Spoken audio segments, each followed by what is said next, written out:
Hello everyone, it's Para from the Paradox Brothers. Today we're bringing you a 6 ways to improve video. So let's begin. So number 1 is resource management. So what we mean by this is not overextending too early in the game.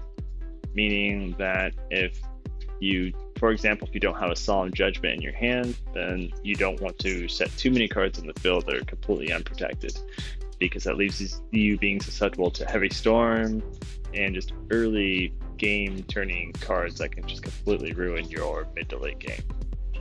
Being too aggressive or too ambitious early on will also allow your opponent to have a pretty good understanding of what deck you're playing, what cards you're playing, etc.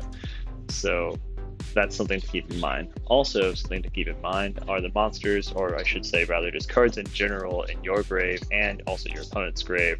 That way you don't have to be constantly checking both graves and giving your opponent a potential tell of what you may have in your hand. Also, just in general, not forgetting standby effects, but primarily I mean Sinister Serpent.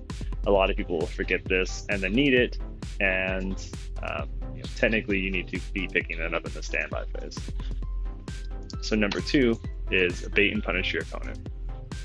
So you should be making sure that if you're playing flip monsters, particularly going into game number 2, you want to be playing cards face down on the field that you're more okay with being knocked or mind controlled. Specifically mind controls, because they're going to set a lot of those in. You don't really want anything being knocked in general, but if you don't, if you really need your flip monsters to resolve, then you want to be setting cards down to bait those cards down. Big Shield Gardener is a really good card for this in my mind, especially in turbo decks, which I feel like maybe at some point they'll start using, because not only is it good against aggression because it's a very substantial defense, but also takes care of mind control and element across that and causes your opponent to go into negative card economy when they use those cards against us. So number 3, using Solemn Judgment correctly. So Solemn Judgment is a very popular card. In fact, if you look at the majority of the top 8 lists from the majority of the tournaments in their most recent past, you'll see that this card is usually at 3, and it has been used pretty consistently in the modern era of Go format.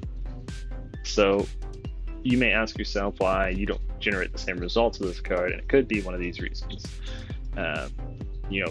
Something I see very commonly is that even from pretty good players is having Solemn Judgment, setting it, and just not setting your entire hand.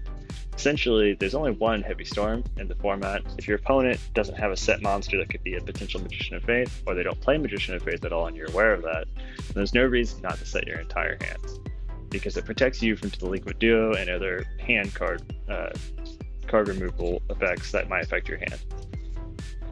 So setting your entire hand when you have Solemn Judgment is number 1. It allows you to have multiple outs because you can play a lot of trap cards, etc.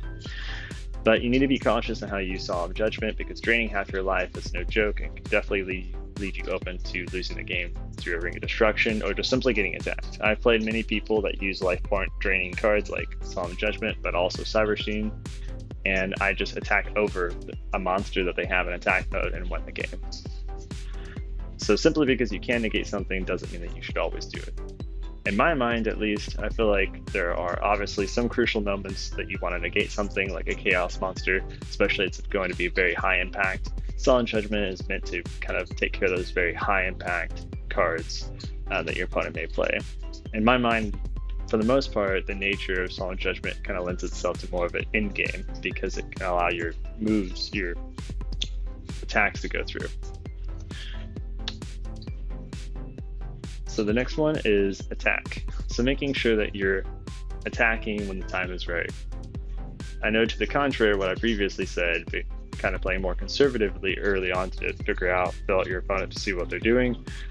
In the mid to late game, particularly the late game, when you are aware of the resources and you can actually view that as public knowledge in the graveyard, you know that the Torrential Tribute's in there, you know that their Mirror Force is in there, why not just push in and go for attacks if your opponent's on their back foot? There's no reason not to, but yet I see a lot of people play very conservatively. If you gotta keep in mind, if they do Sakuretsu Arm or something or whatever, it's still a 1-for-1 as long as you have more monsters on the field. As long as those big game-changing cards like Torrential Tribute, Mirror Force are out of play, then you don't have to play around them. And then always keep in mind with solemn judgments, you can push in for a lot of damage and gain. So there we go. Next one, understanding the mechanics. So to this day, even though GOAT format has been popular for a few years now, still run into people all the time on GOAT format ladder that just don't know how the game mechanics really work. And that's not a slight towards those people, but it's not a slight to you not knowing, it's a slight to you not verifying. You know, there's a famous quote from Mark Twain that says that it's not as foolish to not know, but it's extremely foolish to not know and not know that you don't know. That's paraphrasing. I don't remember what the actual quote is, but it's effectively that. You know, you're not really a fool for not knowing, but you're a fool for never taking the time to verify if you know or not. So if you aren't 100% sure how a card works, just go look it up. It's very easy. GOATformat.com has done all the work for you, compiled this compendium of rules and list of card mechanics and stuff like that, both for individual cards and the general mechanics of the game. So you can go there, look at it very easily, and figure out how your cards work. If you're playing a new deck, playing a new card, just look it up, just so that you know. That way you don't accidentally misplay it, or you don't get cheated by somebody else who is claiming they know when they don't. And then also knowing the basic mechanics of the game, like damage step, how in the damage step you can only activate either counter trap cards or modulating attack defense point cards. So for example, Blast with Chain, if you attack with somebody, if you attack with Gearfried and then you say damage step, activate Blast with Chain, target Gearfried, which is automatically destroys Blast with Chain, which activates its effect to destroy a card on the field, on your opponent's side of the field. You could target one of their cards on the field during damage step, and unless it's a counter trap card, they cannot chain to it. That's something to keep in mind. Maybe I'll make a video about the damage step itself, but if you want to know, in the meantime, just go to goatformat.com, look it up, get yourself familiar with it, and start using it to your advantage. So don't forget to sign out cards that are suboptimal. Obviously, Nopal Crossout, Sakura-Tsu Armor, Delinquent Duo are all staples in GOAT format and all very good. But they're not good in every single situation. If you're playing against an aggressive deck, just make sure to side out the crossouts. Playing against a defensive deck, make sure to side out the Sakura-Tsu Armors. Playing against Thunder Dragon Chaos decks, maybe consider siding out the Delinquent Duo. Obviously, that's one that you could keep in, you could side out. It just depends on how much that frustrates you to be staring down a handful of Thunder Dragons, the Sinister Serpent, and Delinquent Duo being in your hand when you top deck it. It's kind of up to you. To me, I usually side it out.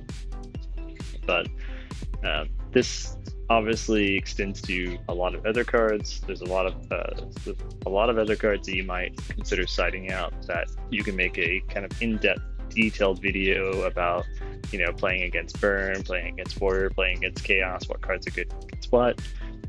In the near future, maybe we'll consider making another side deck kind of tutorial video, maybe specifically for certain decks if people want it. If you guys do want to see certain videos like that, we can't read your minds, so let us know down below if you want to see something in particular, or if you have certain decks that you want to know, see how they play or ways to play them. Let us know that as well. But that is it for this video. These are the 6 ways that we've come up with to improve at GOAT format, and you can do all of them right now, instantly, and definitely improve your results at this game. So let us know what you think of the video, and we will see you in the next one. Thanks for watching.